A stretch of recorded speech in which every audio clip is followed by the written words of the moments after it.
Hello, I'm Christopher Williams from Read Comics, They're Bad For You, my YouTube channel.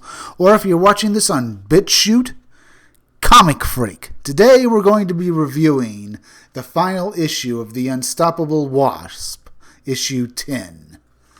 We'll start off with the cover, and it's horrible. I find it boring. It is Nadia Van Dane as a giant, and she's having her friends take pictures of her while they stare up and wonder at her.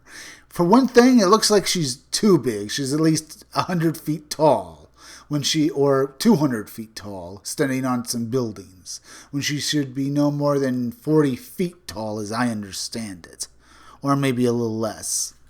This completely breaks the rules that the original creators of Giant Man and the Wasp made for this character.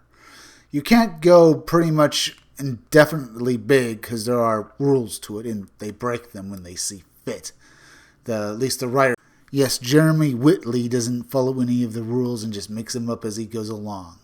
The first page is where we have the Winter Soldier and his friend there, who's a friend of Nadia, escaping the Red Room base as they try to take information back to Nadia Van Dyne, hopefully about her mother, because I think that's what they were there for. But then again, this comic hasn't really been making much sense either. Here we have the Boogeyman, who's threatening Nadia's surrogate mother, Janet Van Dyne, the original Wasp. She's getting ready to kill her, and they make bad banter and dialogue with each other as she's about to kill Nadia's friend there. And I can't really bring myself to care because the artwork is so horrible. And Nadia attacks her, managing to having disrupted Boogeyman's phasing power, and they commence to fight. And the artwork here is bad. This is the final issue, and they're making this final issue so bad. The artist must have known he was getting off on this issue, and he decided just to phone it in as much as possible. I mean, oh God, it's drawn so loosely. Boogeyman is, of course, knocked off his feet, and he goes off of the railing. Nadia says no. Well, it turns out when she looks over the railing herself, she can't find him, so Boogeyman she's survived. If she has any other name, I don't care, because I find all of this in this issue boring, and I find her boring. Let's see. She was one of the more likable characters that had appeared in the last issue. Here we have the commander of A.I.M and the supervillains who are kidnapping all these intelligent young girls.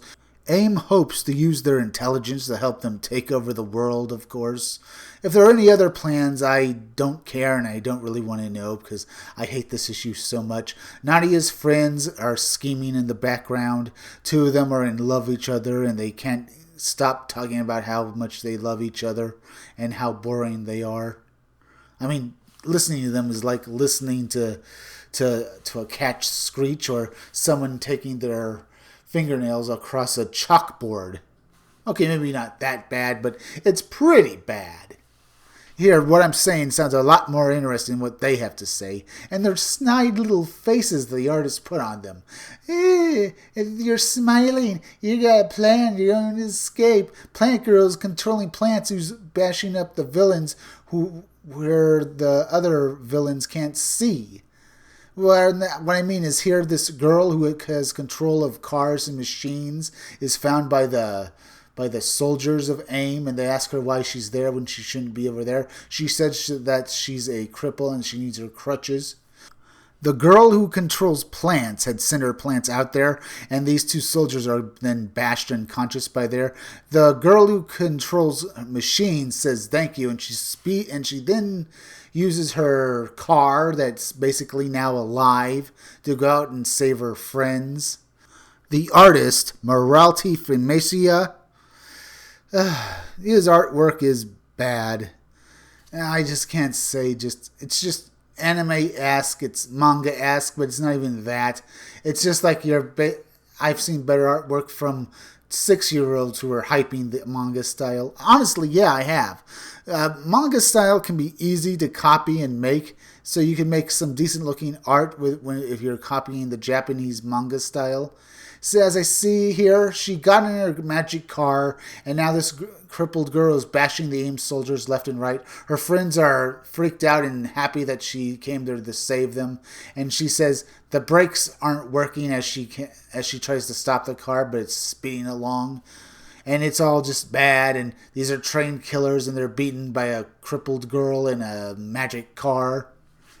It looks like a dune buggy. It reminds me of that Hanna-Barbera character that's a talking dune buggy. And I expect to have a giant tongue coming out of it. The one thing is about this is that car looks like it's been skinned, or it's just a skeleton of a car. So maybe that actually is the Hanna-Barbera character, and she killed him, brought him back to life, and turned him into a zombie. I'm just saying stuff off of my head because everything coming out of my mouth is far more interesting than anything I'm reading here. The girl who controls plants uses her plant powers to threaten and restrain the girl who controls volcanoes.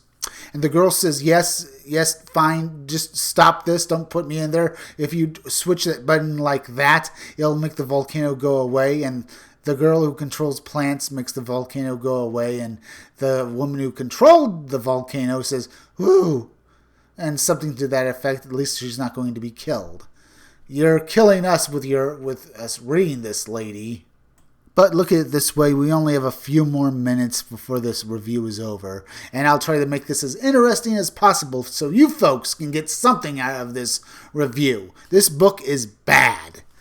And I'm just going to speed along here and just say what happens in the next few panels. Of course, the main villain who controls A.I.M sets off a doomsday device to try and escape. And of course, our heroes are going to be killed as it tries to suck them inside. The African-American girl who's a lesbian, who's in a relationship with a former assassin, does something, but it causes her to get hurt, and she goes into a coma. Of course, the other two villains, who were abandoned by the A.I.M commander, of course, end up siding and helping the heroes, and they, instead of going to jail, they're released into the custody of Nadia Van Dyne and her friends, and they get two more obnoxious female characters to join their club. And this is just bad, and the artwork is horrible. The coloring is all over the place because this isn't really a picture. It's just a big hole in the wall, and everything is green and blue. And the only real colorful parts about this are the characters that seem to be flying, even though they're supposed to be suspended by plant vines. After the battle is over, after Nadia has been able to shut down the machine with her friend's help that's now in a coma, they, of course, go out and attack the head of A.I.M, and they bring her down. The Winter Soldier and the girl he was with, they bring back information to one of the girls who was a former assassin. You know, the girl who's now in a relationship with the other girl who's a lesbian who's now in a coma for right now. And they tell her that she used to be a Chinese girl who lived near this river in China named something or other, and I don't really care. The girl, of course, comes out of the coma, and she now has a lightning bolt scar on her chest, just like Harry Potter, and they even comment on it. At least Nadia does. And this is how this book ends, with Nadia looking on into the distance, even though there should be no distance because she's standing in her friend's hospital room, so there's no even real view unless she's looking out the window, but I'm pretty sure she's looking directly at her friends or something to that. And this is how this issue ends. Oh, she's looking directly from her friend who was in a coma back at her friends, which means she's staring at a wall. This is how this issue ends, and this series ends. Now, it was bad. I hate this series. Don't read it. Now, if you like this review, subscribe. Make sure you're still subscribed. If you're watching my videos but you have not subscribed, please subscribe to me on YouTube at Read Comics, They're Bad For You, or at BitChute, Comic Freak. So hit that notification button, hit that like button, and leave some comments down below. And remember, keep checking back in future videos for more information on my own upcoming independent comic book, Scumdogs. I'm Chris Williams, and I'll be back again tomorrow with another video or review.